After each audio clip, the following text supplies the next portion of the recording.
Bom, boa noite a todos. Boa noite a todo mundo que está aí assistindo a gente aqui na página. Hoje a gente vai ter uma conversa com os professores do grupo Sertão Filosófico sobre filosofia e o ensino remoto, reflexões críticas do momento atual brasileiro. Então, eu estou aqui hoje com os professores Cristiano Dias, do campus Uricuri, Eduardo Virgolino, do campus Floresta, Gabriel Cafuri, do campus Zona Rural, o professor José Aldo, do campus Serra Talhada, e o professor André, do campus Petrolina, chega já já. Daqui a pouco ele vem completar o time aí para essa conversa. Bom, sejam bem-vindos. Muito bom ter vocês aqui hoje para esse bate-papo, que eu tenho certeza que vai ser bem proveitoso. Eu queria que cada um se apresentasse rapidamente para quem está assistindo a gente conhecer melhor vocês. Muito bem, boa noite, eu sou o professor Cristiano Dias, do Instituto Federal Sertão Pernambucano, do campus Uricuri. Olá, pessoal, meu nome é Eduardo Vergolino, sou professor do campus Floresta. Teve um problema de conexão, meu nome é Gabriel Cafuri, eu sou professor do campus Zona Rural. Pronto. Prazer, e vamos mais uma vez aí filosofar juntos. Vai lá, Aldo. Pronto. Opa, boa noite a todos, aos colegas. Bom, eu vou começar logo os trabalhos, né? Então, perfeito, então. Então, nesse sentido, já queria desejar uma boa noite a todos os colegas que estão aí assistindo essa live aqui no Facebook. E o tema da nossa conversa é essa tentativa dessa relação entre a filosofia e a educação remota, né, o ensino remoto. Então, basicamente, a gente vai seguir um roteiro, assim, um pouco das nossas falas, direcionando a respeito um pouco. A gente vai tentar aqui trabalhar um tema dos nossos trabalhos de pesquisa, tentando fazer um gancho com o momento atual brasileiro, né? Então, assim, inicialmente eu vou puxar um pouco da conversa nossa inicial, falando um pouco, foi o tema do meu trabalho de pesquisa, né? Como eu tenho um doutorado em filosofia, o tema do meu projeto, como também da minha pesquisa no doutorado, foi a respeito da filosofia do reconhecimento, do autor contemporâneo chamado Axel Honneth. Axel Honneth, que nesse ano vai completar 72 anos de idade, ele é o atual diretor do Instituto de Pesquisa Social e Crítica, na nossa linguagem da história da filosofia, ele é o atual diretor da Escola de Frankfurt, né, a famosa Escola de Frankfurt, criada no ano de 1923. Ele foi discípulo de Habermas durante alguns anos, e o objeto do meu trabalho foi justamente tentar analisar de que modo Honneth faz uma espécie de reatualização, uma discussão do modo crítico em relação à categoria reconhecimento. Então, basicamente, o texto que nós trabalhamos da nossa tese, do doutorado, foi aquele texto do Honneth, para quem eu vou falar, chamado A Luta pelo Reconhecimento, a Gramática Moral dos Conflitos Sociais. Texto já traduzido no Brasil pela editora 34, nos anos 2000. Na verdade, é um trabalho dele de pesquisa, na qual ele tenta fazer uma discussão aqui falando da filosofia hegeliana. Na verdade, Honneth, ele tenta reatualizar a categoria reconhecimento a partir das premissas hegelianas, né? A partir da filosofia do jovem Hegel. Quando a gente está falando aqui de jovem Hegel, Hegel não é o autor da fenomenologia apenas, ou da obra Filosofia do Direito. Existem algumas obras antes da chamada fenomenologia do espírito, em que Honneth traz um debate filosófico acerca dessa categoria que está presente em algumas obras, como O Sistema da Vida Ética, sobre as maneiras científicas de tratar o direito natural, esses textos chamados de textos do jovem Hegel. Então, assim, Honneth percebe que Hegel, antes da fenomenologia do espírito, era um Hegel que trabalhava muito com a intersubjetividade. Ele trabalhava muito com a categoria da tentativa de efetivar essa intersubjetividade na consciência, no mundo da praxis, né? Então, Honneth percebe que Hegel, nessa fase, na leitura dele, ele traz uma intersubjetividade ao ponto, de fato, de trazer uma discussão relevante, né? Então, nesse aspecto, no texto da luta pelo reconhecimento, Honneth percebe que esse Hegel, pré-fenomenologia do espírito, na leitura dele, dá para dialogar com as demandas das minorias hoje dos séculos 20 e 21. Quais são essas demandas? Que é justamente as demandas de pautas reivindicatórias do espaço público da política. Essas pautas de reivindicação por mais direitos, por mais espaço na sociedade. Então, nesse sentido, Honneth percebe que essa categoria ela é relevante. Por quê? Porque na medida em que o reconhecimento envolve a interação, a reciprocidade entre dois ou mais sujeitos. Durante a construção do texto da luta pelo reconhecimento, Honneth percebe que essa filosofia hegeliana ela precisa dialogar com o século XX. Isso para ele está muito claro. E ele faz isso a partir de dois momentos. O primeiro momento é mostrando os momentos do reconhecimento e, por outro lado, os momentos de não reconhecimento. Que na leitura de Honneth, de fato, na sociedade, existem essas duas interações entre o momento de reconhecimento efetivo e o de não reconhecimento. Quais seriam, na visão deles, o momento de reconhecimento? Seria justamente na parte da relação familiar, na parte do direito, que ele chama de direito moderno, e no momento, o terceiro momento, chamado de solidariedade por ele, que é a história do espírito coletivo, da união por todos em prol de uma causa. Quando ele fala da relação familiar, ele está falando da relação, por exemplo, entre mãe e filho. É isso que ele se detém muito bem, na relação da reciprocidade, dessa dependência entre o filho com a mãe. No segundo momento, ele fala a respeito do direito, da importância do direito na construção da sociedade, das leis. Ele falava do direito positivo, fazendo um gancho com a modernidade. E, por último, quando ele fala do momento da solidariedade, ele está falando do momento da união da sociedade em prol de um propósito, de uma causa. Fazendo aqui um paralelo rápido com a obra de Hegel chamada Filosofia do Direito, que agora, ano que vem, vai completar 200 anos de sua publicação, lembrando que ela foi publicada no ano de 1821, uma das últimas obras de Hegel. Honneth percebe que existe aí indiretamente uma relação entre os momentos da eticidade, que é aquele último momento lá da filosofia do direito, que são a família, a sociedade civil e o Estado. Aqui parece muito próximo com esse modo de pensar entre Hegel e Honneth. Por sua vez, quando ele vai analisar os momentos de não reconhecimento, é justamente o quê? Porque na visão dele, por que surge esse momento de não reconhecimento? É pelas experiências negativas de atingir a essas sociedades ou esses indivíduos que as pessoas pautam as suas lutas, pautam as suas demandas. É pelos momentos negativos, como ele chama de momentos de desrespeito ou de não reconhecimento. E aí ele fala, quais seriam esses momentos? Quais seriam esses momentos? Seria a degradação física corporal, a violência física e a violência psicológica, que na visão deles são esses três momentos de não reconhecimento. A degradação física corporal, por exemplo, quando acontece um caso de tortura ou estupro. Isso, na visão dele, atinge o ser humano no seu aspecto físico corporal. Quando ele chama de violência psicológica, por exemplo, o assédio moral, ou você humilhar alguém, isso é uma forma de denegação, de negar a pessoa no seu psicológico, no seu lado de interação com o outro. E quando ele fala aqui da violência física, a degradação do corpo, um dos exemplos que ele fala muito é a questão do estupro, né? Como ele atinge a pessoa, quando a pessoa se sente violentada fisicamente e não tem a sua interação, não tem o seu corpo como um mecanismo de sustentação durante muito tempo, atinge o abalar psicológico. Então, Honneth, de certa forma, ele percebe que essas interações que acontecem nesses momentos de não reconhecimento fazem com que o indivíduo paute e lute com reivindicações cada vez mais de demandas políticas, demandas da sociedade, né? Ele, na verdade, ele não traz respostas no texto, ele não traz, mas ele reconhece a importância de você trabalhar essa categoria chamada reconhecimento dentro do mundo contemporâneo.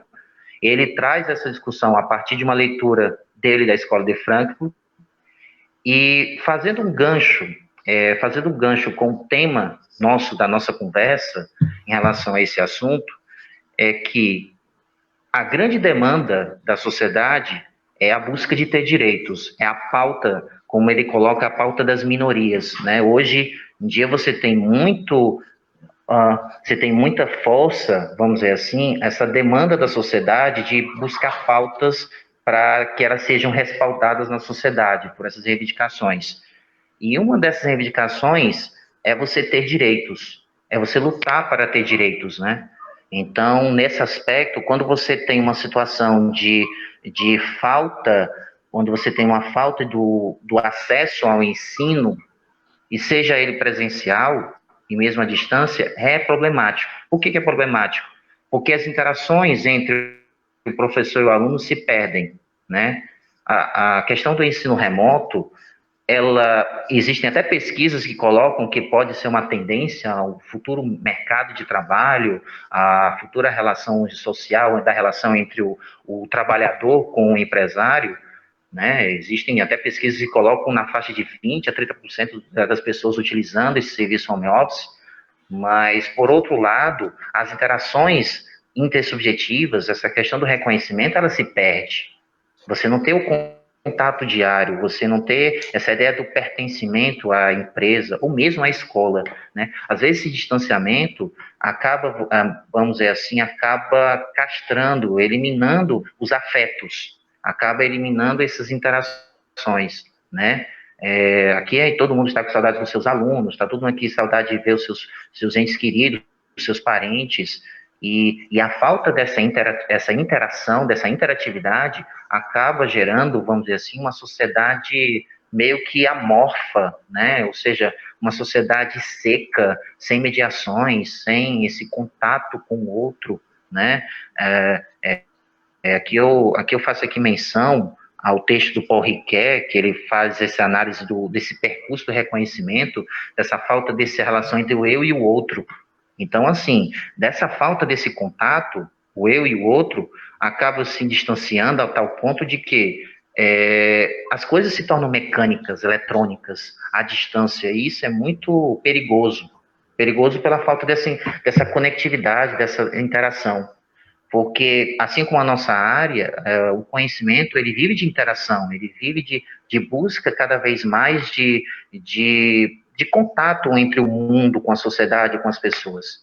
Então, inicialmente, essas seriam minhas contribuições para o debate, né, sobre essa questão do ensino remoto, falando acerca dessa falta dessa intersubjetividade, dessa falta dessa relação do eu com o outro, né, que a gente constrói uma relação com os nossos estudantes, né, mesmo a presença diária, que às vezes alguns dizem que é massacrante, que é cansativo pela rotina das aulas, pela rotina dos nossos afazeres, mas esse contato diário ele é muito bacana. A gente aprende, é uma troca recíproca, né? Então, quando você não tem esse contato, você acaba tornando a sua vida, de certo modo, mecânico, muito fracas as relações.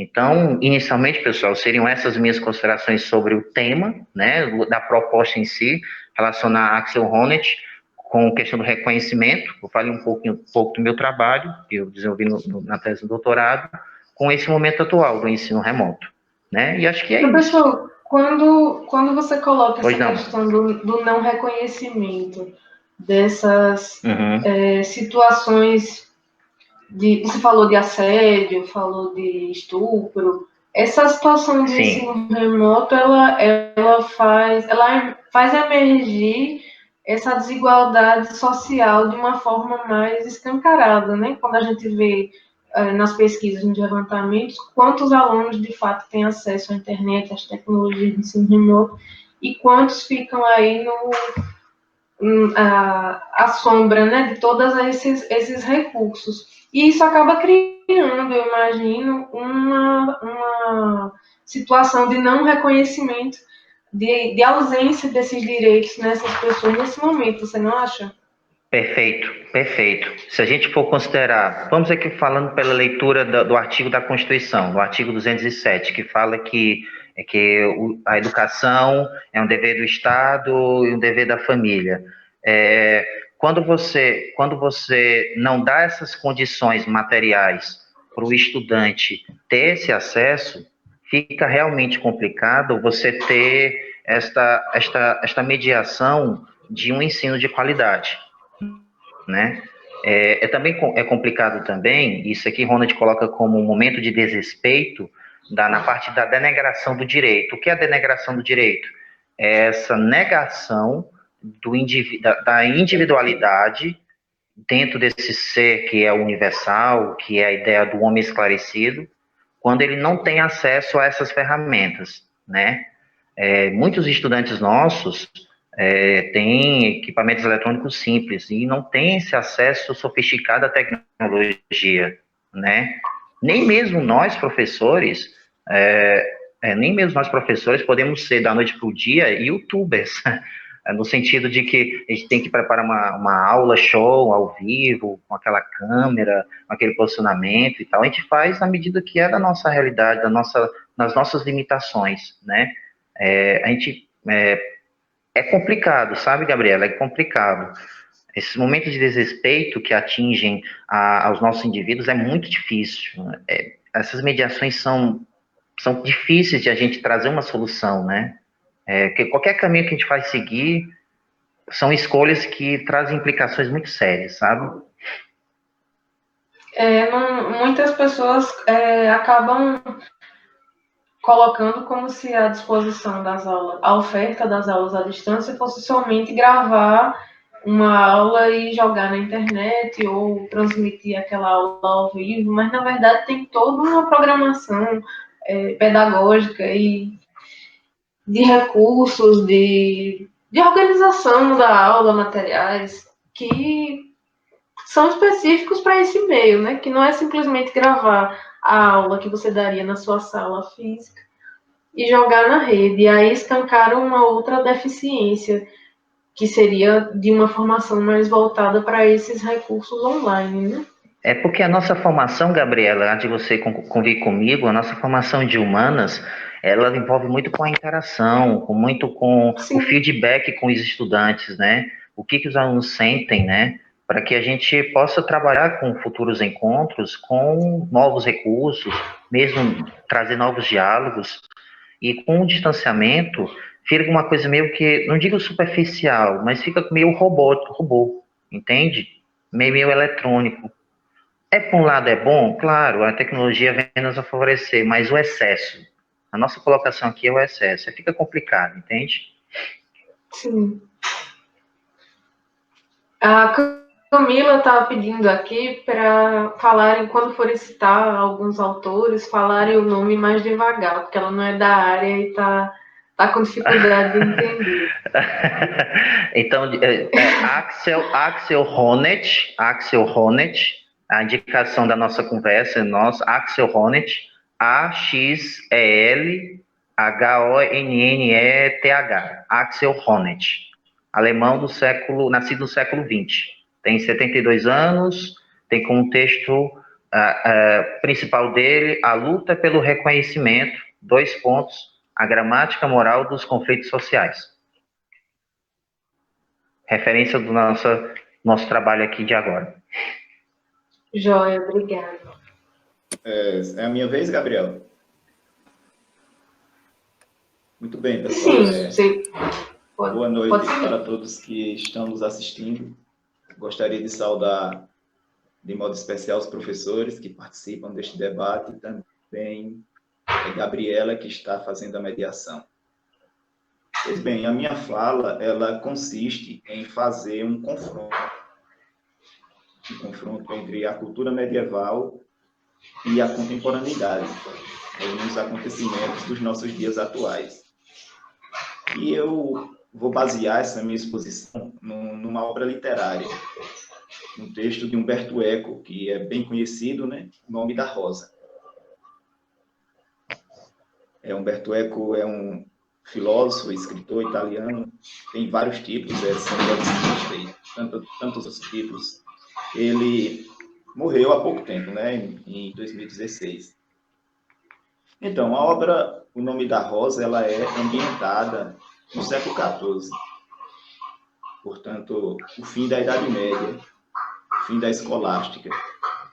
E o século XIV, ele é um século de profundas crises para a história da humanidade. Crises, vamos lembrar aqui, por exemplo, é um século da grande pandemia, conhecida como a peste bubônica ou peste negra também, né? Que dizimou mais de 2 milhões de pessoas, aproximadamente. O número nunca é exato, né? Mas outros acontecimentos do século XIV também fizeram deste século um século de profundas crises, né? Como, por exemplo, a Guerra dos 100 Anos, também é um período de fomes prolongadas, de invernos extremos e de períodos de verões mais frios e chuvosos. Tudo isso fez do século XIV um século bem triste para a história da humanidade, né? Então, esse texto, a obra O Nome da Rosa, é ambientado no início do século XIV, mais precisamente em um monastério do norte da Itália, no ano de 1327. Então, o que passa ali naquele ambiente, né? É um ambiente de muita angústia, antes de tudo.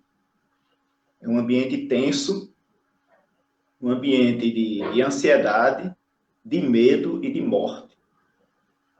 Então, é um ambiente onde os grupos e as pessoas estão sempre degladiando num conflito extremo, que eu diria assim, são pessoas e grupos extremófilos. O extremófilo é aquela criatura que só consegue viver no ambiente dele, aquele ambiente é nocivo para a maioria dos outros viventes. Então, essa é a situação do extremófilo, né? Ele se acha tão especial que quer atrair os outros para o seu ambiente, mas no seu ambiente ninguém respira, ninguém vive, ninguém dialoga. E é esse o ambiente ali do texto literário, a obra O Nome da Rosa, de Umberto Eco, o início do século XIV, um monastério medieval.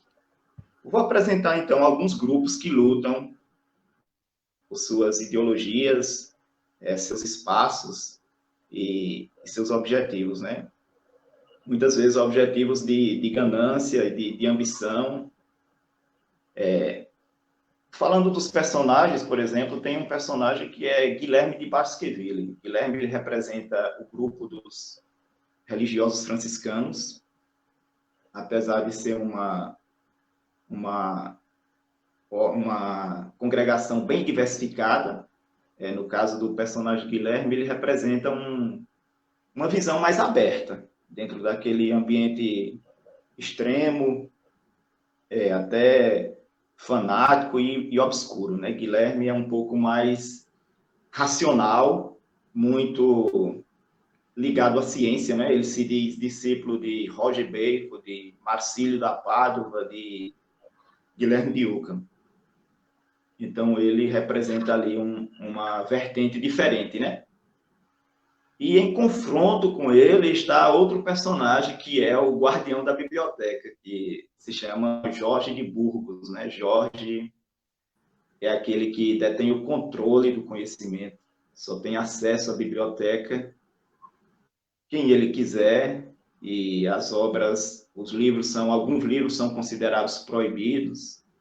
Então, esses são os grupos em lutas, em embates, em conflito, naquele ambiente do texto literário, né? Tem outra luta terrível também, que é a luta entre o Estado e a religião, né? O papado e a monarquia, por exemplo, de Luís IV, né? E o Papa João XXII. Então, esses grupos, eles lutam pelo seu espaço, pelo seu poder, pela sua permanência, pela imposição cada um querendo impor a sua visão de mundo, né? Esse é o segundo embate. Tem também um personagem muito importante, que é um inquisidor, chamado Bernardo Gui, né? Bernardo Gui, ele é protegido pela lei, ele acusa e condena e queima quem ele quiser. ele faz delações, né, na obra, delações impróprias para poder atingir todos os seus objetivos e queimar um dos seus inimigos, que é outro personagem. Mas, depois dessa rápida introdução, e pequena, porque o nosso espaço é curto, eu gostaria de trazer um pouco desses conflitos para os dias atuais, né? A primeira coisa que nós temos é que o fim do século XX, início do século XXI, é também um período de profunda crise na história da humanidade. Então, fazendo uma análise de conjuntura dos nossos dias atuais, ou do final do século XX, muita coisa é parecida com aqueles acontecimentos do século XIV, infelizmente, né? Então, e é bom lembrar que esse período de crise na história da humanidade é sempre propício para o aparecimento de extremistas, ou extremófilos ou fanáticos em todos os ambientes da humanidade, né? Na política, na religião, na cultura, em todos os âmbitos do conhecimento humano. E eu queria trazer assim de uma forma mais próxima, né, desse contexto do século XIV para os dias atuais, por exemplo, essa primeira disputa que eu falei entre Guilherme e João de Burgos, um representa mais a parte da crença e o outro mais uma visão científica. Então, hoje a gente vê também muitas pessoas desconfiarem da eficácia da ciência. Sabemos que tem grupos aí que negam as vacinas, que continua defendendo o terraplanismo, que é um ponto interessante, porque, já que eu estava falando da Idade Média, muita gente acha que a teoria terraplanista é fundamentada na época medieval. Isso é uma grande mentira, né? O medieval defende o geocentrismo, não o terraplanismo, né? As pessoas esclarecidas da Idade Média sabiam, não só na Idade Média, também na Grécia já sabia que a Terra é esférica. Mas veja, hoje também essa desconfiança da ciência, e poderíamos também perguntar o porquê disso, né? Porque certos grupos, certas pessoas baseadas em outras visões, às vezes na crença e também fora da crença,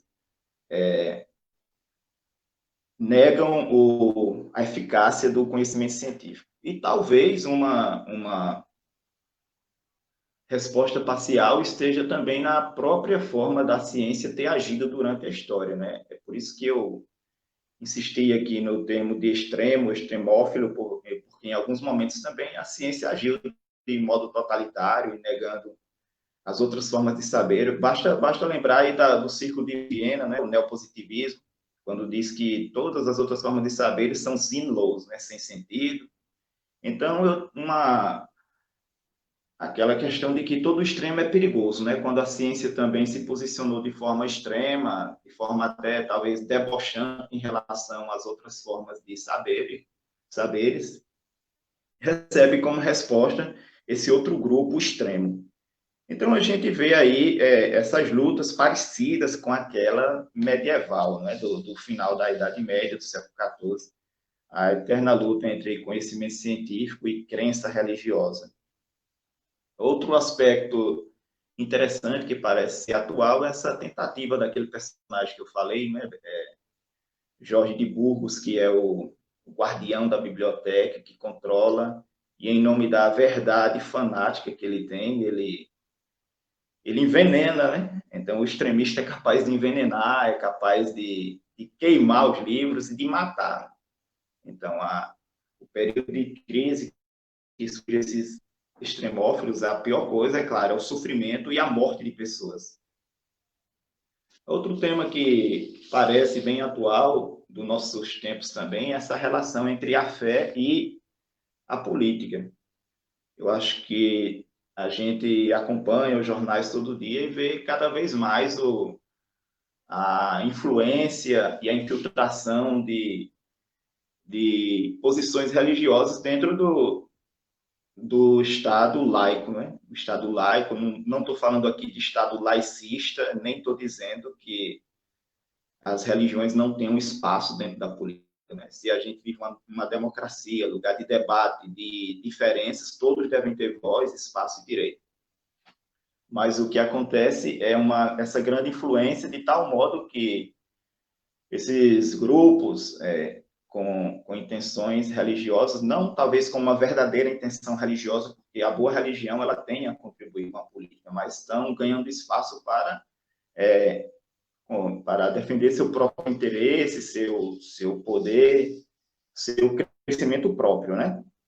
Então, aquela disputa que tinha lá entre o Estado no século XIV, a monarquia procurando se livrar das influências religiosas, parece-me que é presente também em muitos discursos dos dias de hoje, uma vez que tem sempre essa tentativa de influenciar cada vez mais no Estado laico e de direito. Então, o Estado ele procura manter o seu regime democrático, né?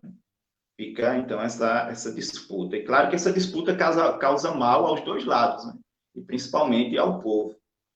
Uma palavra bonita que apareceu agora, né? E o povo lá do século XIV, que eu falei de algumas instituições, o povo vivia na fome, no frio e no sofrimento. Quem não leu o livro, O Nome da Rosa, pode lembrar um pouco do filme, né? Tem algumas cenas lá do filme que os portões do monastério se abrem e vem o lixo, o resto da comida para o povo se alimentar, né? Que também é uma realidade, principalmente agora nesse tempo de pandemia.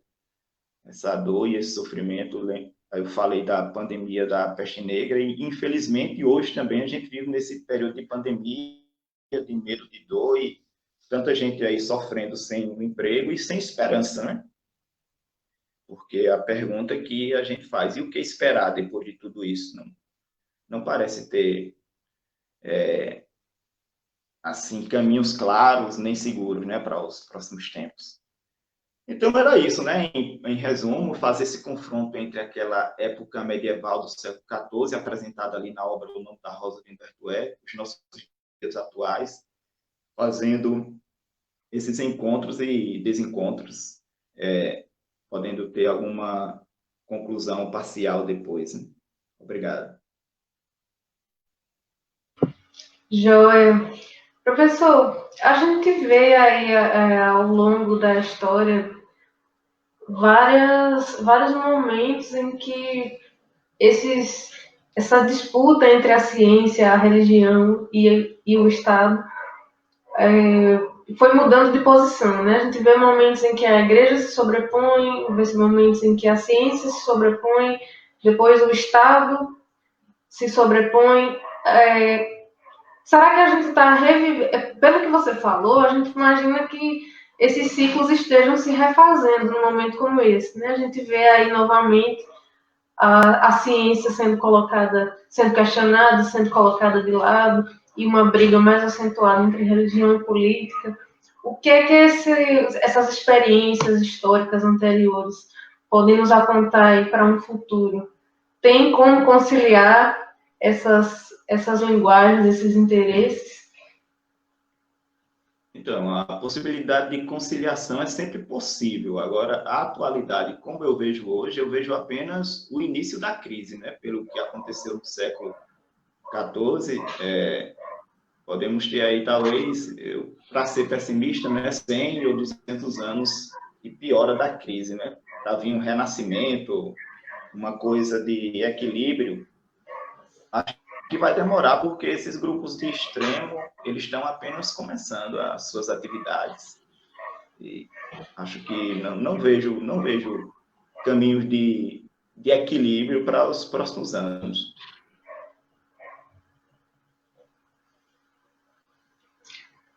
É um cenário bem sombrio. Quem mais quer participar? Professor André, seja bem-vindo. A gente teve aí uma dificuldade para me colocar aqui na live, mas deu certo. Coisa boa ter você aqui. Acho que ele não ouviu.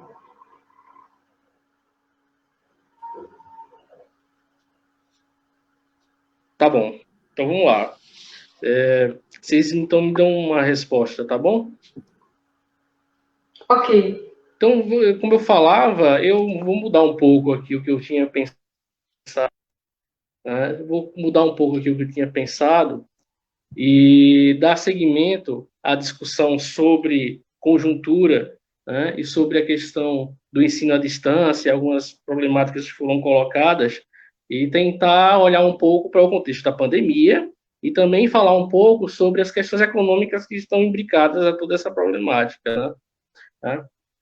Então, vejam, eu acho que a gente precisa, antes de pensar a escola, pensar um pouco sobre o momento em que nós estamos vivendo, né? Exatamente, problematizar a pandemia. Eu queria voltar aqui para essa realidade. Qual é a realidade? Nós temos duas, na verdade, né? Duas realidades, né? E uma premissa, que é o isolamento físico. A realidade de quem pode fazer o isolamento e a realidade de quem não pode fazer o isolamento. Não é verdade? Nesse sentido, né, eu queria problematizar exatamente uma posição intermediária, né, que é uma posição que eu chamo de posição de exceção, né, que é exatamente a tendência, dentro de setores que podem se dar ao luxo nesse momento de exercer o isolamento, né, em impulsionar a volta ou ao retorno produtivo de setores da classe trabalhadora, né, mais vulneráveis. Eu acho que essa é uma grande problemática. E nesse momento, a educação ela entra nesse bojo, né? O adiamento do Enem foi importantíssimo nesse sentido para refrear um pouco, né, essas tendências. No entanto, elas ainda existem, sobretudo dentro dos sistemas privados de educação. Então, nós temos vários exemplos aí de como esse momento tem sido apropriado e se utilizado, né, para finalidades de apropriação, né, do capital.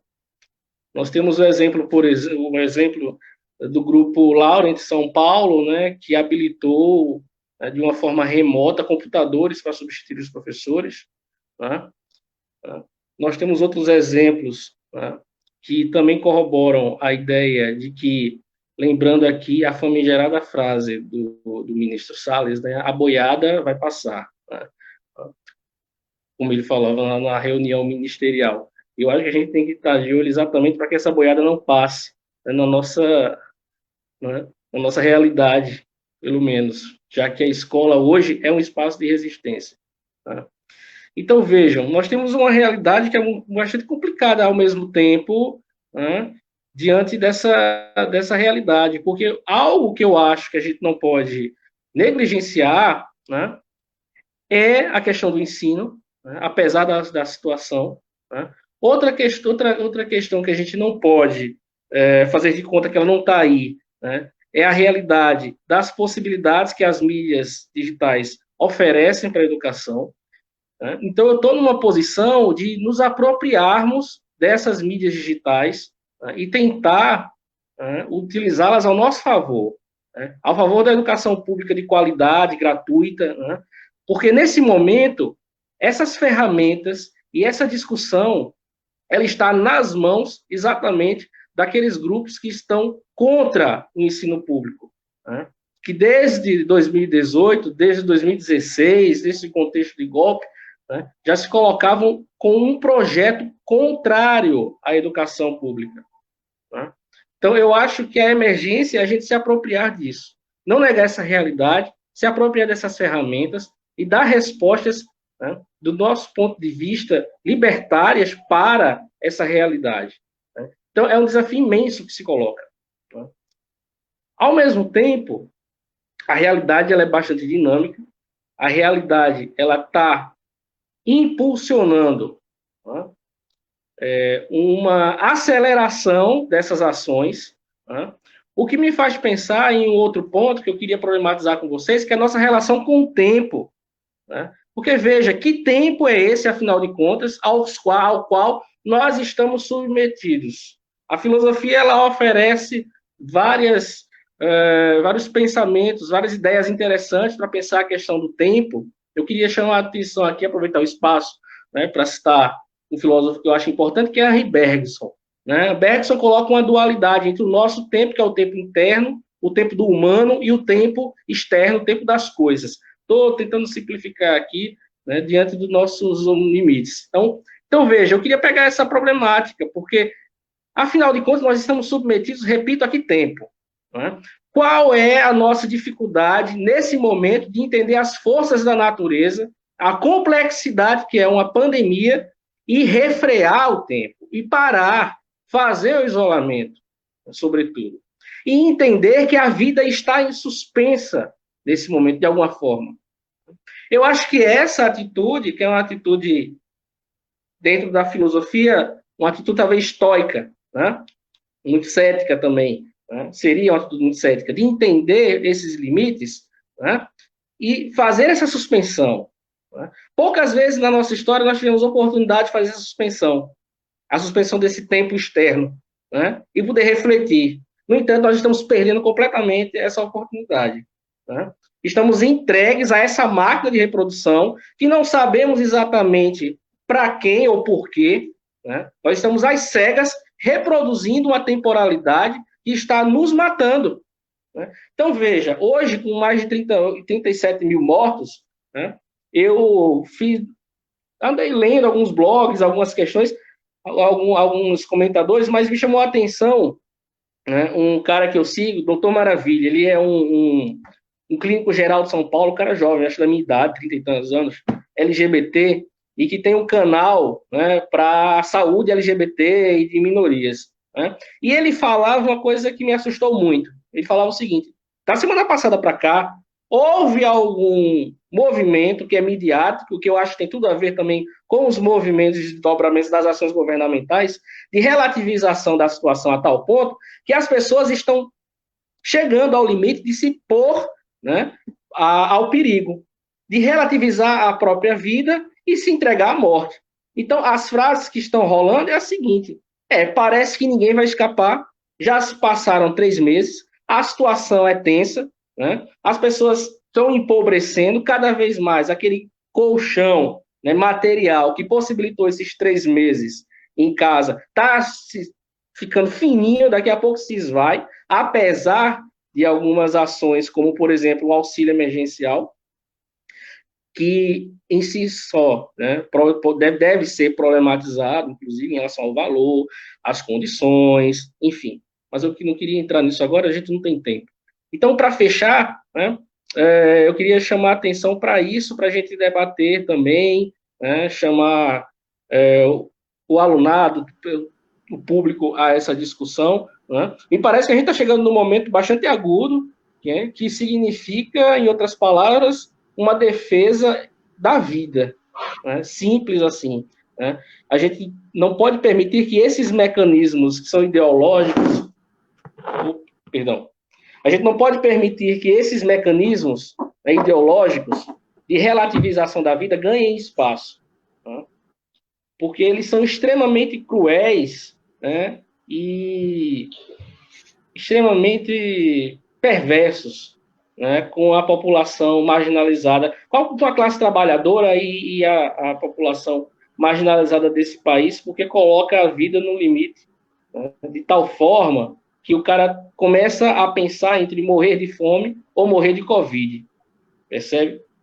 Então, e para mim, isso é a chegada em mais um estágio da barbárie, a barbárie que já estava escancarada aí, que vem ganhando formas, que por uma tragédia imensurável do destino, a nossa tragédia com governos, né, com os últimos 2 anos aqui no país, se agrava com uma pandemia. Observe como a história tem sido difícil para os brasileiros e para tantos países também, né, ao redor do mundo, né, explorados, sobretudo, né, pelo imperialismo e por países do centro. Então, ao mesmo tempo, finalizando aqui, ao mesmo tempo que nós temos esse cenário, nós temos algo interessante. Há 2 semanas, vários movimentos sociais, né, eclodiram, né, e, sobretudo, em torno da questão da negritude, a partir lá do caso de George Floyd. Né. Aqui no Brasil, também a história nos coloca essas situações que eu acho que nós estamos vivendo um momento, só uma suspensão aqui, nós estamos vivendo um momento que daqui no futuro vai ser bastante estudado, porque as coisas acontecem de tal forma que nem o cinema ou o teatro daria conta, eu acho, de elaborar, né, essa complexidade. Aqui no Brasil, uma semana depois, acontece o caso de Menino Miguel, né, que por si só é um caso assim, super emblemático para pensar o país. Está envolvido ali a questão da negritude, da exploração de classe, está envolvido ali a questão política, o cara que é prefeito, a primeira-dama, está envolvido ali a questão do uso do espaço urbano, né, para especulação imobiliária. Quem está por dentro, quem é de Recife, sobretudo, e sabe bem o que significa aquelas torres gêmeas lá, né? Torre Gêmea, Sandy Júnior, como a gente fala na noite lá, tirando uma onda daquilo, né? Enfim, é um empreendimento imobiliário, né, que foi erigido à contramão de todo o movimento social de defesa do patrimônio histórico, né, e de luta pela região do Cais, né, para uma apropriação popular da região dos Cais, da Estelita, Santa Rita, enfim. Então, percebam, ao mesmo tempo em que a realidade tem sido tão cruel, né, parece que formas de resistir a isso, e mais que resistir, eu acho que essa palavra resistência é bastante esgarçada já com o tempo, né, mas, sobretudo, se colocar de uma forma propositiva, né, tomar o espaço e agir. Eu acho que esses últimos movimentos, eles têm essa característica, né? Além dessa questão, né, da negritude, né, a precarização do trabalho também tem sido combatida nas ruas, né? Eu não sei se vocês acompanharam, mas vejam, eu acho interessante, vejam o que está acontecendo em São Paulo a partir do movimento dos motoboys, dos entregadores, né, de aplicativo. Na pandemia, durante a pandemia, eles estão se mobilizando e fazendo movimentações interessantes, substanciosas no centro urbano de São Paulo. Então, enfim, são várias questões. Eu queria, depois da fala de José Aldo e Cristiano, trazer um pouco esse panorama, tá? Eu vou me furtar aqui algumas questões que eu queria debater de um autor que eu acho interessante, que é o Giorgio Agamben, mas eu acho que o espaço ele tem os seus limites. Eu vou parar por aqui, tá? E queria agradecer, Gabriela, pelo teu trabalho, os colegas aqui comigo nesse momento, e os alunos, vamos saudar os alunos que estão aí assistindo, e alguns professores também que já se manifestaram. Agradecer a todo mundo. E estou aqui para falar, enfim. Então, agora, passo a vez para o próximo professor. Tem uma pergunta que está aqui há algum tempo, mas que eu acho que vocês podem debater, que o Newton Guimarães está perguntando aqui: podemos ter aprendizagem em filosofia com aulas remotas? Como saber se nossos alunos realmente estão desenvolvendo a crítica e a reflexão com uma interação diversa, como já foi discutido aqui, essa questão de não ter o contato presencial, de não ter essa sociabilização real, né, física? O professor André quer começar e os outros vão pontuando?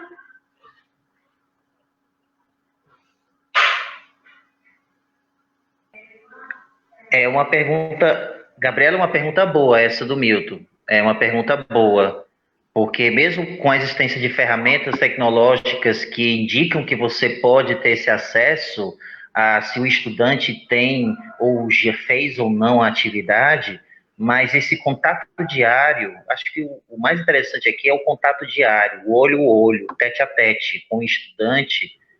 Quando eu falei no início feedback, é nesse sentido. Eu acho que é importante que a gente pode mencionar que, tudo bem, a tecnologia pode ser utilizada para o nosso favor, pode ser utilizada para tentar diminuir esse trabalho, entre aspas, braçal, mecânico, mas sem se ter esse contato diário com o estudante, realmente, desenvolver a crítica, a reflexão, é complicado, é complicado. O ensino remoto, de alguma forma, ele aumenta, como você disse na sua pergunta lá atrás, Gabriela, aumenta essa desigualdade.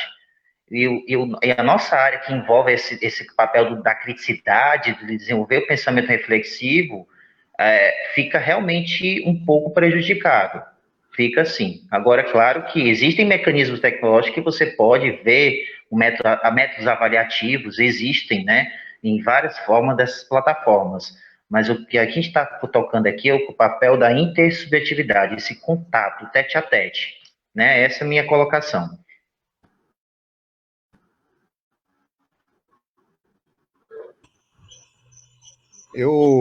Vocês estão me ouvindo? Eu vou dar uma palavrinha sobre essa pergunta também, e eu acho que é possível. Eu concordo com o professor José Aldo que o tete-a-tete, que o olho no olho, que a dinâmica da sala de aula, de um debate vívido, né, onde as pessoas colocam muitas vezes as emoções e exploram as emoções dentro dos debates, o que é fundamental, eu acho que se perde. Mas, em compensação, você também tem o ganho, né, de outras formas de desenvolvimento do pensamento crítico, porque muitas vezes você chega também, e aí é um tanto quanto da realidade de nós, professores, eu acredito de uma forma mais geral, né, a gente chega e a gente vai dar aula, e muitas vezes os alunos eles não se sentem, como é que eu diria, sabedores do assunto a ponto de participarem, debatendo, não é, discutindo.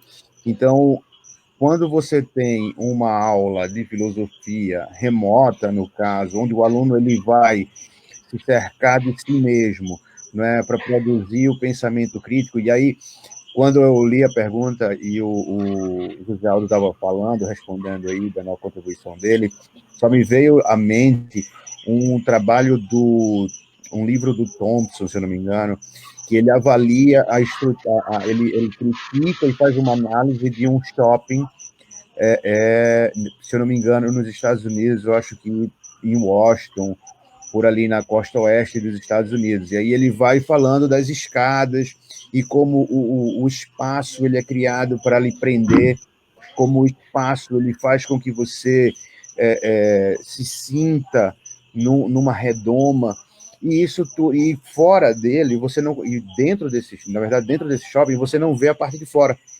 Você não tem como ver o espaço externo do shopping. E quando você chega em determinado ponto, né, e você consegue observar, você só vê telhado. Fazendo uma análise de fora desse prédio, você vê reflexos distorcidos dos prédios que estão nas suas costas, né? Quando você olha para o prédio do shopping e reflete os prédios que estão atrás de você, você vê os prédios distorcidos. Então, é uma forma de você avaliar se um indivíduo está construindo uma ideia crítica. Então, a atividade, você tem uma diversidade imensa para explorar, não é? Que talvez em sala de aula você não conseguisse fazer, não é, com esse ganho. Então, eu acredito que é possível, perde, como o professor José Aldo colocou, as emoções, a vividez de um debate, né, ali presencial, mas eu acredito que sim, é possível. Agora, tudo isso depende de como é feito, de como é elaborado, de como é pensado, né? E aí eu já vou fazer uma crítica, né? Eu vou liberar para os outros professores responderem, mas eu já vou fazer uma crítica. Tudo isso depende da condição com que é feita a disciplina. Então, não é como foi, como está sendo. Eu tenho um filho, né, que está tendo aula remota, e tenho uma filha que também, tenho 3 filhos, né, uma não está na fase escolar ainda, mas os outros 2 estão. Então, tem uma pré-adolescente que está já visando o Enem e que tem um sistema diferente do meu filho de 8 anos. Então, é uma loucura o que está se fazendo, está entendendo? Pedagogicamente, não tem nada a ver. Olha, durante essa pandemia eu fiz 4 cursos online, né, em diversas escolas diferentes. Todos eles têm uma estrutura totalmente diferente do que a gente está vendo na realidade. Então, esse ensino remoto, eu tenho severas críticas ao modelo que está sendo colocado como se fosse uma aula ao vivo, não é como se fosse uma aula online, uma aula ao vivo, uma live, né, com o professor todo dia. Então, acho que a gente tem que pensar bastante sobre o que é esse ensino remoto. Meu nome é Eduardo Virgulino, né, tá aí. Eu sou professor do campus Floresta, do IF Sertão PE. Né? Agradeço a todas e todos que estão aqui participando pelo chat, né? Fazendo os professores, a Gabriela, agradeço enormemente a mediação da Gabriela, isso é deu uma oscilada meus parabéns. Então, eu vou falar um pouco sobre o que eu pesquiso, né? No campus Floresta, eu venho desenvolvendo desde 2011 um estudo mais aprofundado da educação escolar e, mais especificamente, a educação escolar indígena, não é, na microrregião de Itaparica. Então, eu vou ali fazendo certas análises, certos estudos em conjunto com as comunidades, sempre em parcerias com as comunidades, com a abertura e o abraço da comunidade, que tem sido muito caloroso. E aí eu fui para o exterior, né? Eu fui para o Canadá fazer meu doutorado, voltei, e aí no meu doutorado eu pesquisei como é a questão indígena no Canadá e como é a educação escolar indígena no Canadá. E aí eu me aprofundei em autores que, né, claro, pela questão geográfica, os livros, né, e a bibliografia mais norte-americana. Então, você tem a Margaret Kovac, você tem uma que não é do Canadá, que é muito famosa também, que é a Linda Smith, né? Tem alguns pensadores mais clássicos que fundamentaram a base, não é, crítica do pensamento educacional, que foi o Frantz Fanon, o Gabriel conhece bem, não é, o Albert Memmi, e teve o nosso querido e glorioso símbolo da educação brasileira, o Paulo Freire. Né? Então, eu fiz uma relação, uma base teórica com esses três, né? E agregando valores ao trabalho com a bibliografia norte-americana e canadense, principalmente. Porque muita gente pensa, né, que a gente tem que pensar a partir do pressuposto de que a educação escolar é uma coisa que foi inventada, não é? E aí o nosso amigo Cristiano sabe muito bem da questão da escolástica, quando surge lá atrás. E o que é que acontece? Se criou hoje um modelo educacional que ele reproduz um padrão, não é? E um formato que, quando a gente adentra comunidades indígenas, quando a gente adentra povos indígenas que têm seus conhecimentos próprios, suas características próprias, sua cultura, não é, marcante, esse modelo educacional, ele foge. Ele foge porque ele não representa aquilo que a comunidade almeja. Então, eu vou costurar um pouco a fala dos meus amigos que falaram anteriormente, né? Quando o André fala da questão do tempo, a gente tem que perceber que, para muitos povos indígenas, o tempo não é o tempo, nosso tempo, não é o tempo do mercado, não é o tempo que a gente diz, né? Tempo vale dinheiro, né? Não é esse tipo de tempo. Quando você diz para uma criança, né, que a aula dura 45 minutos e naqueles 45 minutos ela tem que estar preparada e aceitar de toda forma aprender matemática, depois aprender geografia, depois aprender química. Então, o conhecimento fragmentado, e aí o Frantz Fanon ele vai colocar dessa compartimentalização do conhecimento, a compartimentalização do ser humano, né, acaba destruindo o que é mais significativo, e aí, na minha opinião, é mais significativo e mais bonito, mais lindo da cultura e dos povos indígenas, que é essa comunhão de um organismo vivo, de um organismo único chamado vida, chamado natureza. Natureza, vida, seres humanos, nós estamos todos, não é, partícipes de uma coisa única. Então, com o desenvolvimento da ciência, com o desenvolvimento e dessa fragmentação e dessa padronização de conteúdos, né, divididos cartesianamente, né, em quadradinhos, em bloquinhos, para a gente ir aprendendo do mais simples ao mais difícil, não deve, não se deve ser repensada, não é? Essa construção de um conhecimento fragmentado faz com que a gente não tenha, por exemplo, um pensamento crítico, como o Newton colocou, né? Quando você tem uma aula de filosofia, e aí eu converso muito com os meus alunos, eu tenho que dar aula de filosofia com professor de geografia, com professor de sociologia, com professor de história dentro da sala. Tá entendendo? Porque não tem como você entender filosofia só filosofia. Você não tem como estudar, por exemplo, o iluminismo sem entender a história do momento, a geografia do momento, a sociologia do momento. Você não consegue. E aí acaba que esse conhecimento, né, que perpassa todas as disciplinas, esse conhecimento que agrega, é fundamental dentro dos povos indígenas. Né? E aí é onde eu me debruço com mais afinco, né? E aí eu tenho as minhas referências, tanto aqui do Brasil, quando você vai ler um Davi Copenaua, por exemplo, que coloca que nós somos, né? A árvore, eu estou vendo tem uma belíssima árvore aqui na minha frente, é nossa irmã. Está entendendo? Nós somos natureza e nós temos que nos perceber, e eu acho que essa pandemia ela é importante, né? Porque faz a gente levantar críticas e pensamentos sobre quão frágil nós somos dentro de um universo natural, né? Eu acho que é super importante.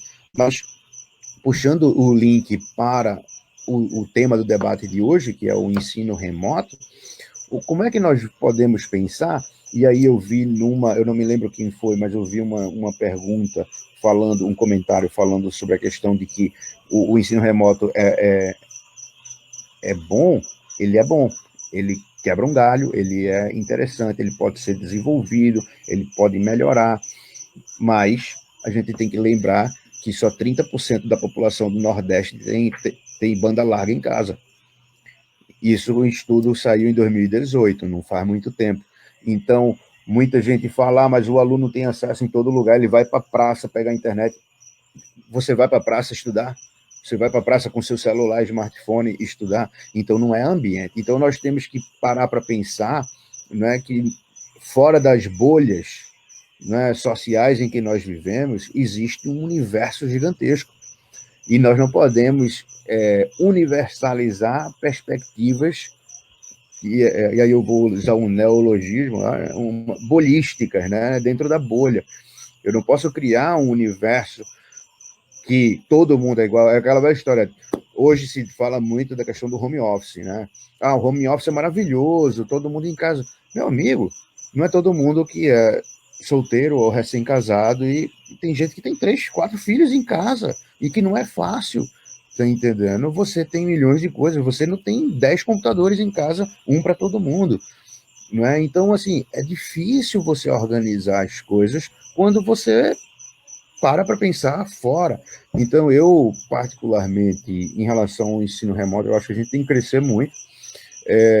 Países desenvolvidos, ou países com um IDH, digamos, melhor do que o do Brasil, não continuaram com aulas online, simplesmente pararam as aulas, porque viram e perceberam que não tinha condições, não tinham preparo. Nós, dentro do Brasil, dentro do Instituto Federal, percebemos também que não temos a menor condição de dar ensino remoto, porque demanda uma perspectiva, um treinamento, uma capacitação gigantesca, não é da noite para o dia. Então, eu acho que a gente tem que buscar discutir, melhorar, repensar e se preparar, né? Eu acredito que dia a dia nós temos que nos preparar para as mudanças que ocorrerão. Agora, como vai ser e como a gente vai universalizar a ideia do ensino remoto, a gente tem que parar e pensar em todo mundo. A gente não pode... Já existe uma segregação, e aí eu sou totalmente contrário ao Conselho Nacional de Educação e o Conselho Estadual de Educação, que aceitaram essa proposta do ensino remoto para as escolas. Você só vê, basicamente, escola privada fazendo isso, né? A segregação está cada vez maior, a segregação educacional está cada vez maior. Meu tempo já estourou, eu vou passar a bola para o professor Gabriel, um grande amigo. Obrigado a todos, né? Obrigado a todas que participaram, que estão por aqui, né? Espero que a gente participe e faça mais movimentos desses que são maravilhosos. Obrigado, meus amigos, por estarem aqui. A gente se encontra algum dia em algum lugar. Boa noite a todos e a todas.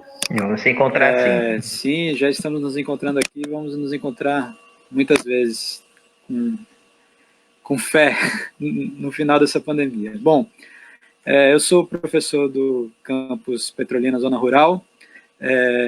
Quero também falar aqui em nome do nosso grupo de pesquisa, o Sertão Filosófico. Estamos muito felizes com essa reunião aqui, de ver todos não, mas vamos dizer a grande maioria dos professores do Sertão aqui comungando e de ideias, debatendo. Agradecer a Gabriela que caiu, né? Mas daqui a pouco ela está de volta. Agradecer ao professor Suzano, que foi professor também lá do Sertão de Serra, Talhada, e hoje está o José Aldo, e ele me falou uma coisa que eu gostei, ele falou assim que quer me levar para o lado Hegel da força. Então, eu espero ter força para comer e sintetizar o papo todo aqui, fazendo aqui um jogral aqui, né? Bom, eu sou do bem, viu, Gabriel? Eu sou do bem, não sou do lado da Darth Vader, não. Eu agradeço também, principalmente, as pessoas que não estão em casa, estão trabalhando, para que a gente possa trabalhar em casa. Eu acho que a gente pode começar por aí.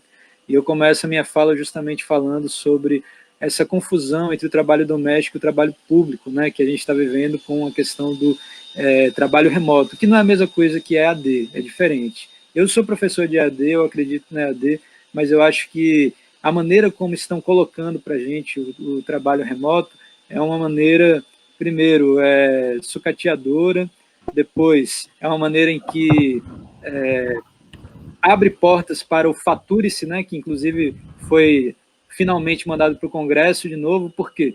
Porque eles querem que a gente, como professor, mostre que é capaz de trabalhar remotamente e ainda numa EAD, para nos escravizar mais ainda, uma nova escravização. Claro que o ensino, o trabalho remoto, o home office, ele tem essas vantagens, mas o meu home office é cuidar da minha casa, cuidar da minha família. Todo dia eu acordo e vou varrer a casa, lavar os pratos, aí eu tenho que lavar os pratos e estar numa live, né? Então, assim, é legal. Eu acho que a gente está criticando aqui esse próprio ação que a gente está fazendo, porque isso é filosofia, né?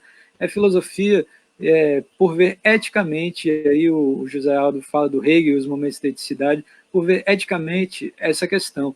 E ver eticamente, criticamente, ver que o ethos é também a casa, é um sentido da palavra grega, a moral de tudo isso é a nossa morada, né? E para isso, né, assim, aí eu provoco um pouco aí o André, né?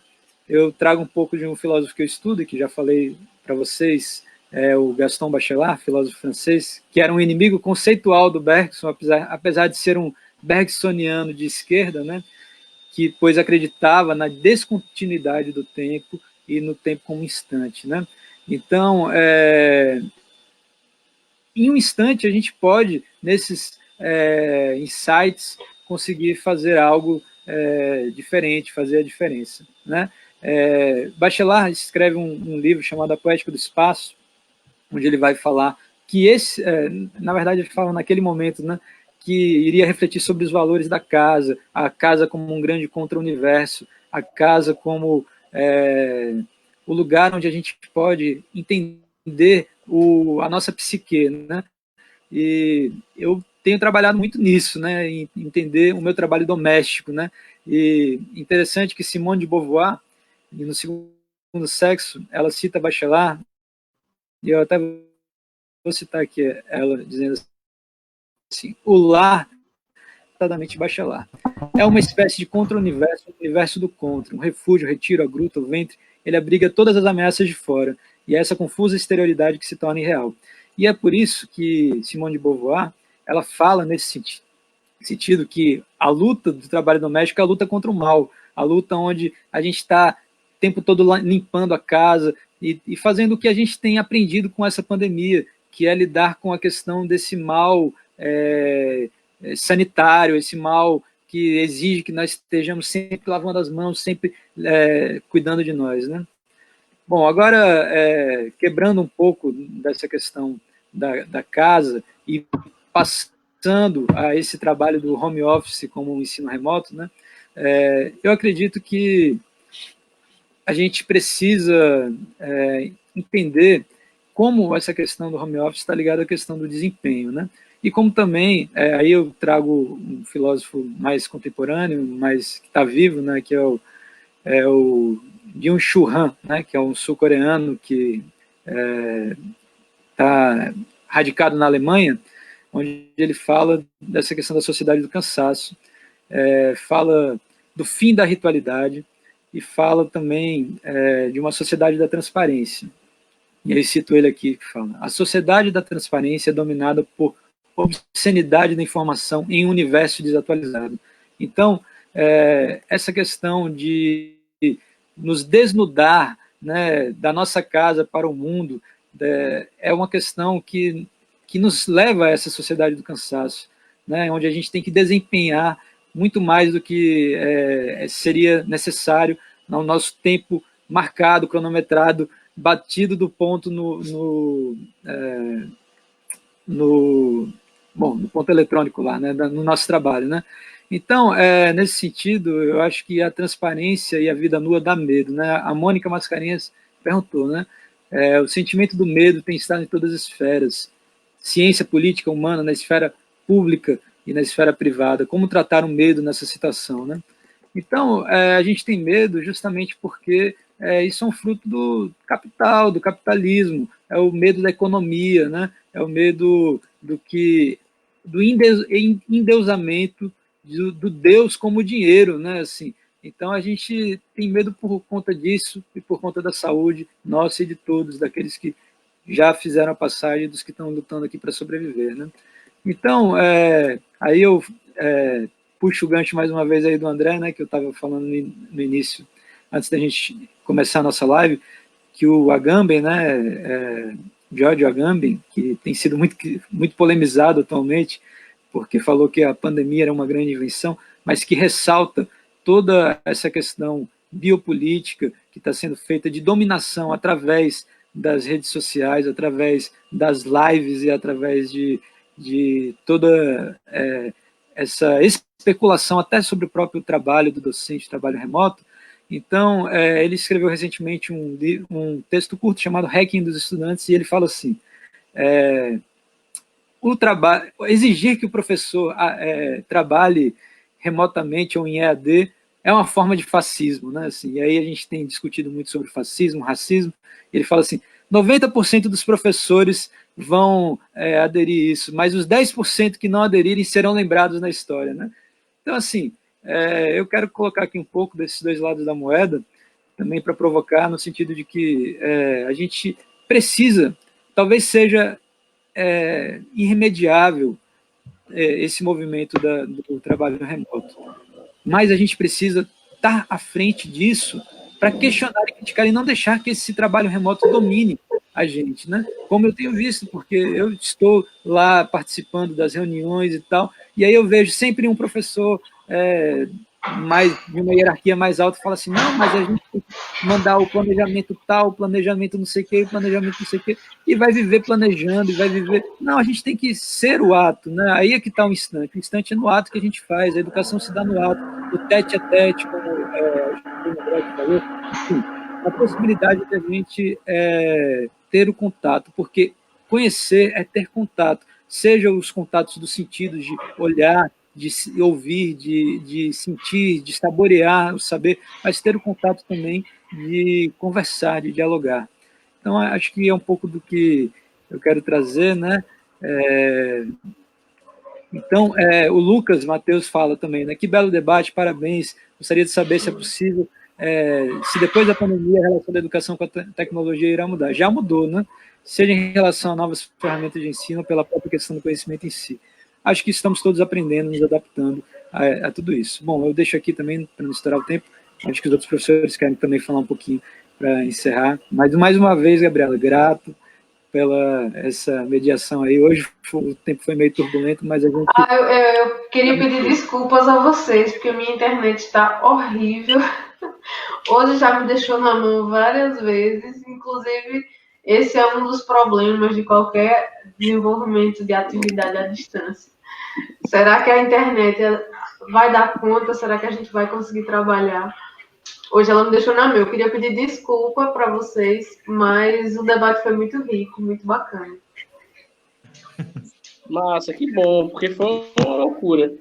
Então, veja só. Então, nós estamos nos deparando aí com uma situação bastante complicada para a escola pública, né? E eu acho que a gente precisa fazer a defesa da escola pública novamente nesse momento.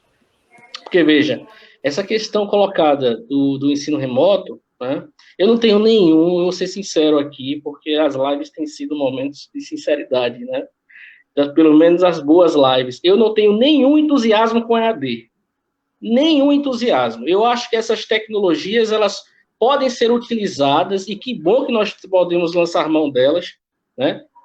No ensino convencional, digamos assim. Agora a gente tem que adjetivar o ensino, tradicional, é convencional, enfim. Eu acho que elas são bons instrumentos, mas elas não devem substituir a sala de aula, né? Há toda uma discussão de um acúmulo dentro da ciência e da educação a respeito do que é a escola, sobretudo. Né? A escola, muitas vezes, é o único lugar de liberdade que um aluno tem. Uma liberdade que não tem em casa, por exemplo, como se fala, por exemplo, de violência doméstica, né? Então, tem uma complexidade imensa a escola, que a gente não pode deixar se perder. Né? Eu acho que o que está colocado nesse momento é isso, sabe? E medo, né? Me falaram agora há pouco, não lembro exatamente qual foi a pergunta sobre a questão do medo, né? Mas imediatamente eu pensei, e quem não pode ter medo, né? Tem uma galera aí que não pode ter medo, está na linha de frente, em várias linhas de frente, né?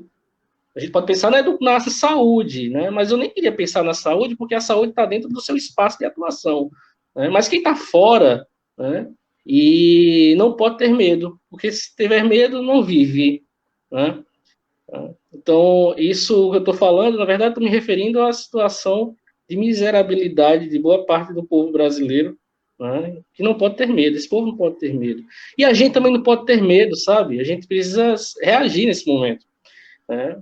Ter ideias para o mundo, né? Partindo aqui da nossa realidade, né? Sobretudo.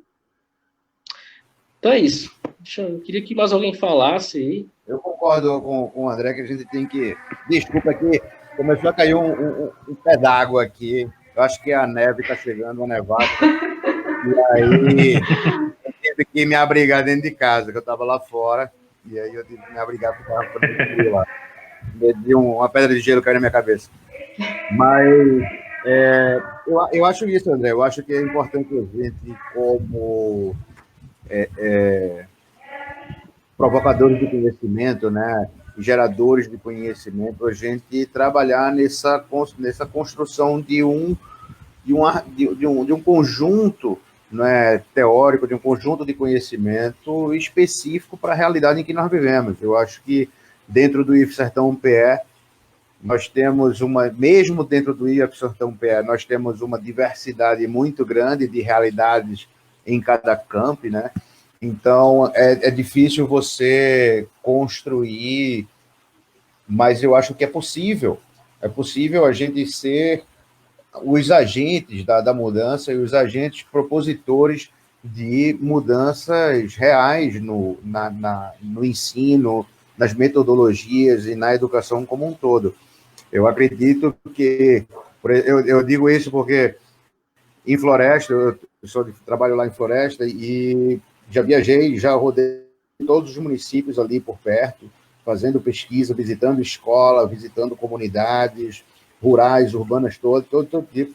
E realmente são realidades muito peculiares. Quando você vê uma escola dentro da cidade de Floresta, por exemplo, ou o próprio Instituto Federal dentro da cidade de Floresta, você vai para outras realidades que estão a 10, 15, 20 quilômetros só, é difícil você pensar, é difícil você construir um universo de conhecimento, e aí é uma das minhas grandes críticas, né?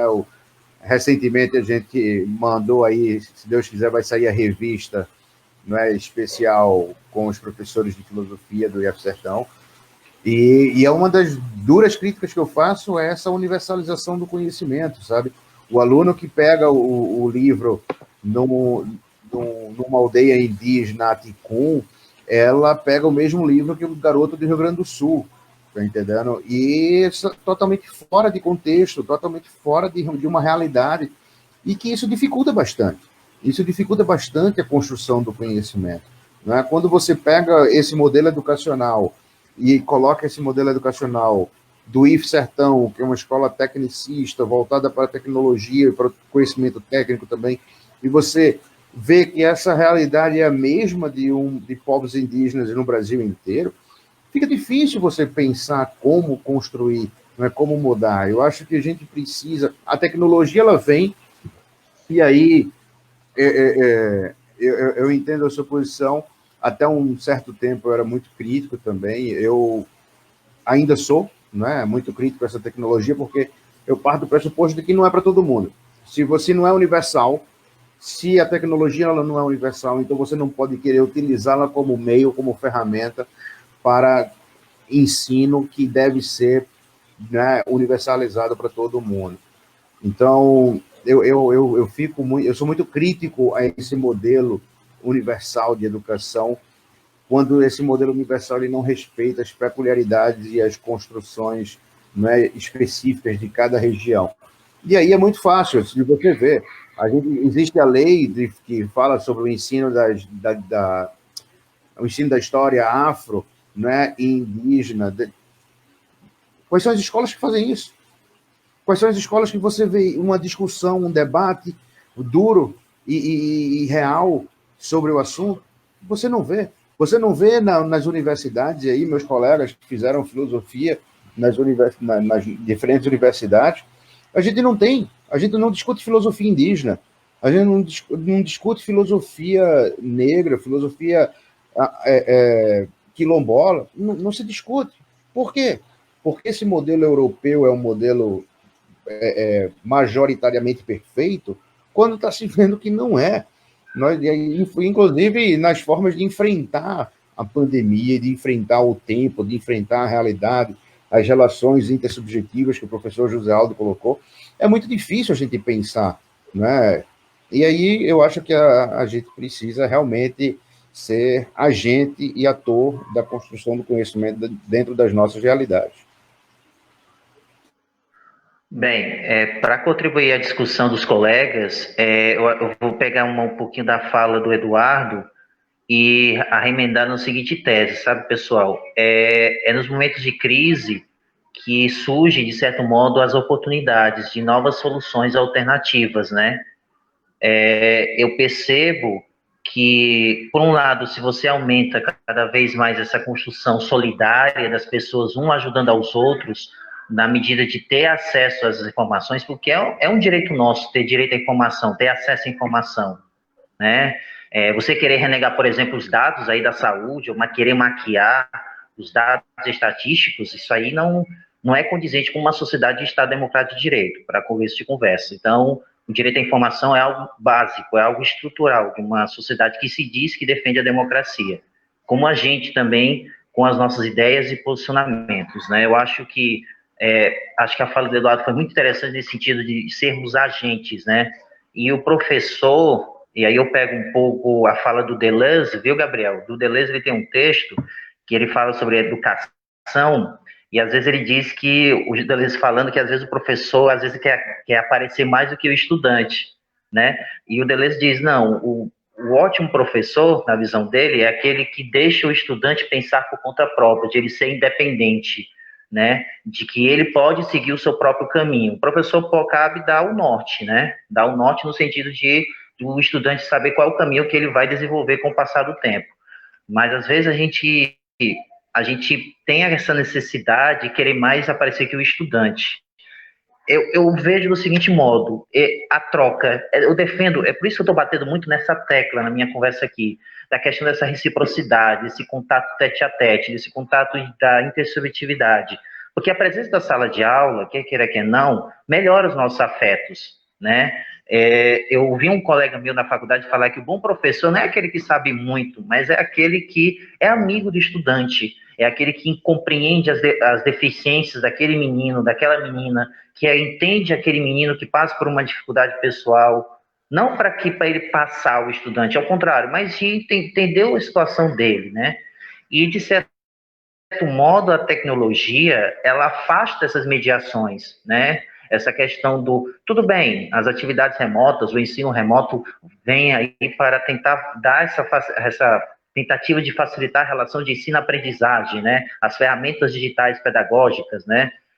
Aqui na minha cidade, pessoal, aqui em Fortaleza, quando, em uma escola aqui particular de nome, quando surgiu, por exemplo, a questão da lousa digital, surgiu uma campanha dos estudantes das escolas públicas e eu gostei muito da frase. Qual era a frase? Nada substitui o livro. Então pode vir a melhor tecnologia, pode vir aquele robô que possa até substituir o professor, mas nada substitui, essa é a minha concepção, nada substitui a presença de um profissional, aquele que tem essa capacidade de exercer e de mostrar ao estudante os caminhos, né? Então, assim, nesse momento de crise, a gente vê a questão da união dos colegas, né? De querer produzir materiais, de querer tentar criar podcasts, tentar criar alternativas para esse estudante, mas, como o Eduardo disse bem, é 30%. O estudante não vai ter esse acesso de levar o computador, a internet, por uma praça pública ou para as ruas. Porque, infelizmente, a violência está aí, os assaltos, a questão da criminalidade. O menino não vai poder acessar o que alguém pode roubar lá na praça. E aí? Né? Às vezes o Estado, quando eu digo Estado, o Estado no sentido brasileiro, né, não dá as condições objetivas para os profissionais e também para os discentes terem acesso a essas ferramentas, né? Nem todo mundo tem uma tecnologia 4G ou chamada tecnologia 5G. Então fica realmente difícil a gente pensar em educação pública e gratuita para todos, né? Porque pela lei todos nós temos direito à educação. É de dever da família, também da obrigação do Estado. Mas se não dá essas condições, no mínimo, condições mínimas de acesso, fica realmente complicado nós termos uma qualidade na educação, né? O André falou muito bem essa questão do adiamento do Enem, mas ainda assim é uma prova, e aí mereceria uma outra discussão, esses chamados métodos avaliativos, né? De fato, o Enem realmente não consegue medir a capacidade do estudante, as provas não conseguem medir a capacidade do estudante, mas isso a gente pode deixar para uma outra oportunidade de discussão acerca dos métodos avaliativos, e por minha parte eu gostaria de agradecer essa nossa participação e também dos colegas, porque realmente foi um debate bastante frutífero e vem a somar, eu acredito, ao público que está assistindo essa live, e eu espero que também o público esteja gostando dessas nossas discussões aqui. Então, se não tiver nenhuma pergunta, eu vou dizer minhas palavras finais também. É interessante que essa questão do processo de aprendizagem, professor, aluno, todas as formas de aprender, ela está sempre sujeita a uma forma de controle. Eu falava agora há pouco daquele personagem da obra O Nome da Rosa, que controlava a biblioteca, que tinha o poder de controlar e dar acesso para quem ele quisesse. Né? E tem sido sempre assim na história da humanidade, também não é muito diferente agora. Né? Então, o que parece que vai acontecer, e está acontecendo, é essa forma de conhecimento mais híbrido, né? Que favorece tanto o presencial como a utilização dos instrumentos artificiais de comunicação. Eu acho que voltar atrás é impossível, e esse ponto de aprender através dos instrumentos artificiais vai ser, como instrumento, vai ser cada vez mais intensivo, talvez a tal ponto de que uma aula presencial vai ser um pouco raro, né?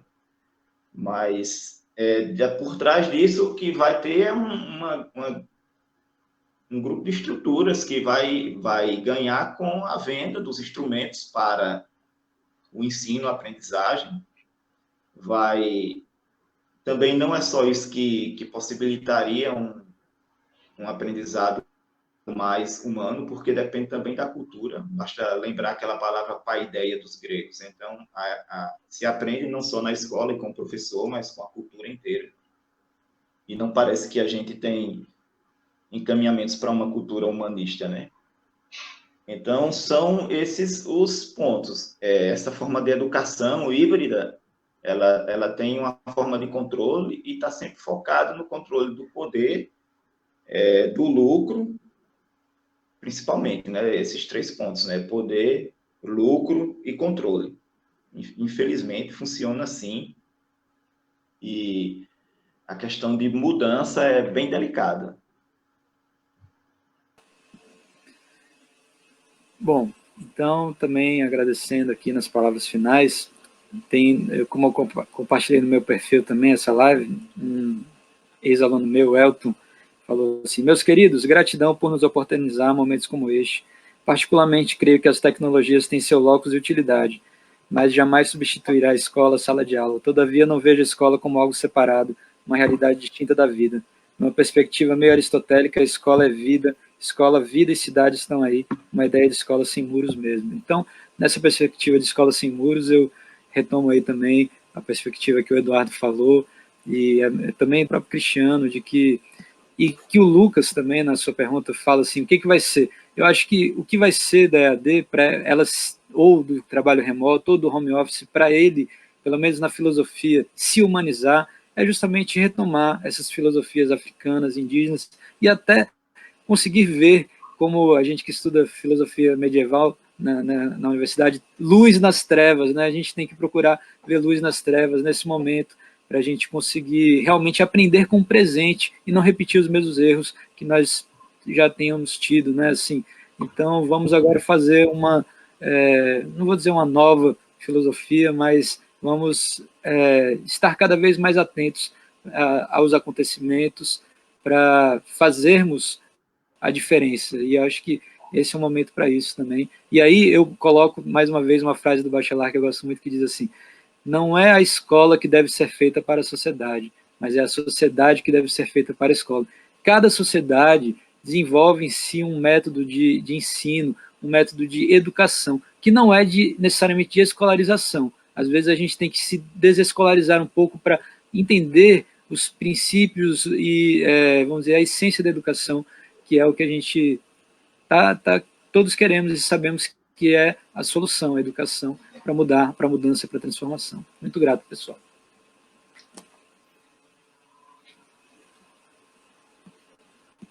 Maravilha. Todo mundo já se colocou? Já encerrou? Bom, gente, muito obrigada mais uma vez.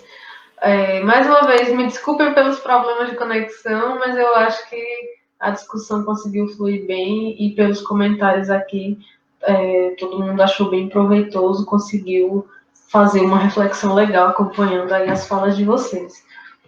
Muito obrigada e até a próxima. Tchau, tchau. Se cuidem. Tchau.